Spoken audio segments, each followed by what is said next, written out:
Hi, Kwarmi! Good afternoon! So, ito po yung pangalawa nating i-unbox. Ito po yun ang photo cards. Kanina, mga goodies yung binubuksan natin, no? Ito naman yung mga photo cards to. So, mga minamind ko mga photo cards.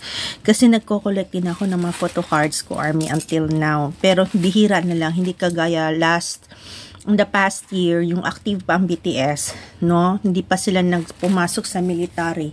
My God, ang daming mga photo cards na binebenta si Big Hit. No, may mga limited photo cards, ganun. Ngayon, since hindi naman masyadong active ang BTS ngayon kasi nga nag-serve sila sa military, pero malapit-lapit na rin silang magbalik, no? By 2005, magbalik na sila. So, next year is 2004. So, malapit na rin tapos yung military nila na serve.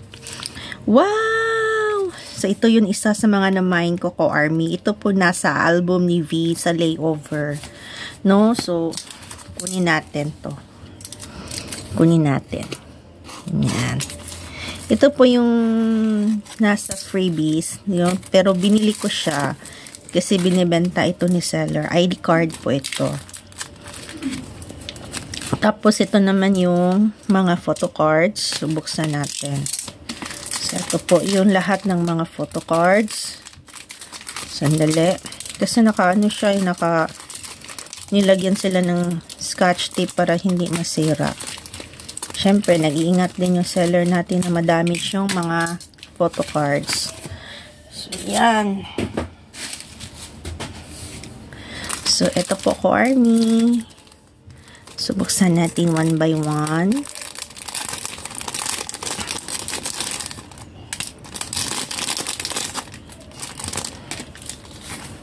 Wow! Ito po. Ang ganda. Oh, card case pala siya. Pwede siyang ilagay sa wallet. Nice one. Lagay ko na lang siya sa wallet. Pwede mo rin siyang gawing pang ganyan. Pero for me, I prepare, ilagay ko siya sa wallet ko.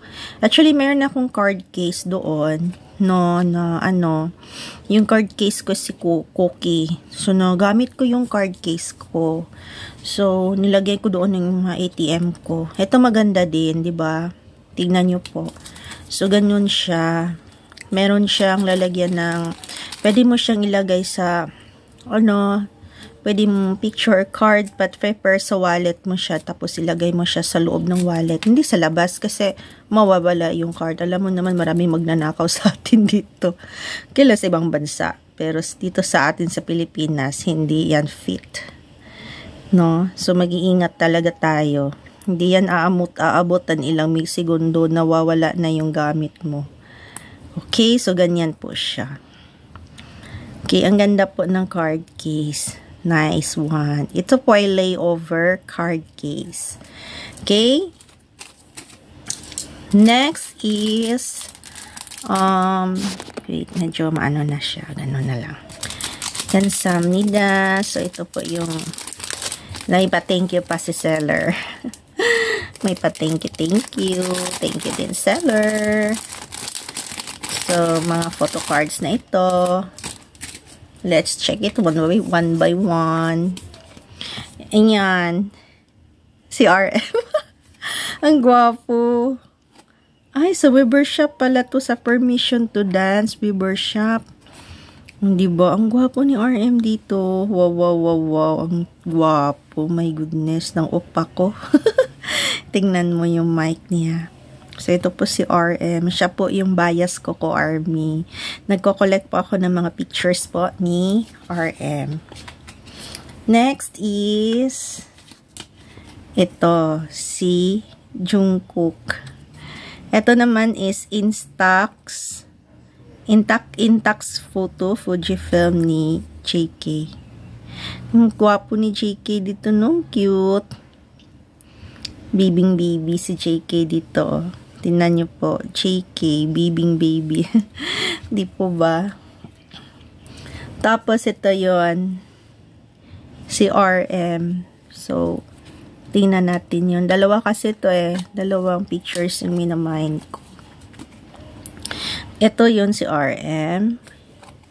Ito yung Permission to Dance, Random Pick, DVD. Sayang wala akong DVD ng Permission to Dance. Actually, naghahanap ako ng DVD ng Permission to Dance.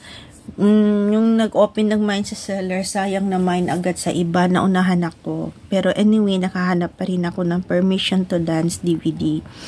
So, ito po yung Random Pick, si RM.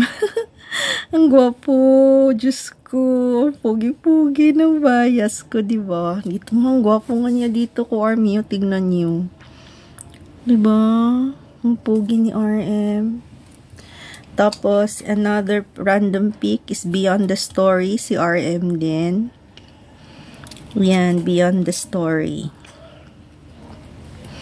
Mayroon, anyway, mag-vlog ako ko, Army, ng mga pictures po. Mga collection kong official pictures ni RM. So, abangan nyo po. Yan ko, Army. So, ito po, Beyond the Story. Si RM. Ang pogi talaga ng bias ko. Grabe. Anyway, ito na po yata yung mga pa-freebies sa akin ni seller. So, mga freebies picture na to. So, let's see. Mga freebies ni seller. Ayan po. Sa lahat pong nagtatanong, isa po, ito po yung kinukuha ko ng mga items ng mga goodies at saka po official photo cards. Isa po, tatlo yung seller na mini-maintain ko, Jigs Kicks, SJ Pasabay, and 7TBT. So, ito po yung Facebook nila, may Instagram, may Twitter, at saka mayroon din silang TikTok account. So, hanapin nyo lang po, makikita nyo po, official, legit po siya na seller. No? So, wag lang po tayong mambugos. Kawawa naman po kasi yung mga seller natin. So, first picture, pogi ni RM. My God, puro RM tong mga picture. Ayan, sabi ko kasi sa kanya, si RM yung, bias ko. Ayan, puro RM. Pogi. Yung pogi-pogi naman. So, ayan po, si RM. Next is, ang gwapo, ang cute talaga ng bias ko. Hindi ba? Another RM pic. Ayan, dito, ang gwapo. Di ba? Nako, sweet. Tapos, ito naman yung bias raker ko, si JK. Tingnan niyo, pogi. Di ba? Super duper cute. Okay, adjust natin siya dito. Another JK. Ang gwapo, di ba? Ang gwapo ni JK dito. Diyos ko, cute. Tapos, another JK. Oh. Halata na yung mga tattoo dito ni JK, oh. Diba? So, iyan po. I am forever proud, Army. Kahit marami ng panahon nagdaan, I still look up BTS kasi sila po yung naging inspiration. Every time na masad ako, nakikinig ako ng mga music nila, malaking tulong na yun. So, yan po. So, big fan ako nito ng BTS always. Forever Army. Char. Okay, so that's it. Army. See you again another unboxing. So, ito po yung mga collections ko po na mga photo cards. Ito po yung mga official photo cards. Ayan. Tapos, ito naman mga unofficial. Ito po yung mga freebies na binigay sa akin ni seller. And this is a calling card also ni seller. Okay, so that's it. See you again for another set of unboxing. Please like and subscribe po my channel ko, Army. Bye! Ingat! Happy Easter po sa lahat!